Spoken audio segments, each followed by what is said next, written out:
On va rester dans l'univers de l'automobile, là, côté fournisseur, côté équipementier, puisqu'on va parler de Valeo. Alors Valeo, si on dézoome le graphique depuis 2017 et un plus haut à 64 €, c'est la chute libre.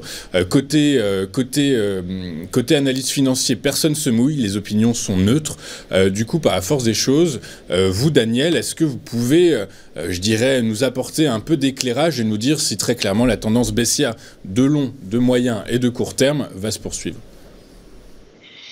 Je suis assez tenté d'aller dans votre sens, hein. Et j'ai un gros regret qui est de ne pas pouvoir vous proposer le graphique en Ichimoku, parce que là, c'était d'une clarté absolument limpide. On a ouvert ce matin en cassant un niveau majeur qui est un plat de SSB Kijun, et je ferme la parenthèse concernant Ichimoku.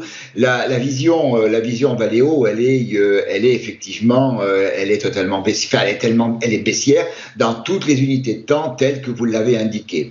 Alors on a eu un espoir, hein, de toucher le fond avec ce support à 10,40 €. On est reparti vers le haut. On a même ouvert un gap haussier il y a une semaine qui a donné beaucoup d'espoir certainement au camp acheteur. Et malheureusement, quand on a ouvert ce gap haussier, en même temps, on a fait une bougie avec un tout petit corps et une très longue mèche haute qui est venue tester le niveau de résistance majeur à 13,22 €. Et là, les vendeurs étaient extrêmement présents et ont repoussé les acheteurs. Hier matin, on a ouvert un gap baissier autour de 13,30, 13,38. On a cassé la moyenne mobile 100 périodes qui est une moyenne qui arbitre et est depuis longtemps résistance au cours. Et là, on est, semble-t-il, bien reparti vers le bas. Dans un premier temps, vers 11,65, un deuxième temps 11,10. Ce niveau est important parce que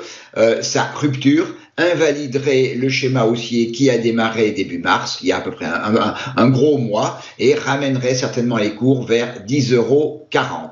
Alors vers le haut, si on veut essayer de donner un petit peu d'espoir, bien entendu, le premier espoir serait pour les acheteurs que l'on comble ce gap, c'est-à-dire que l'on franchisse en clôture quotidienne 12,38 €, on va dire 12,40 €, et que l'on essaye de retourner vers la zone des 13,22 €, 13,42 €.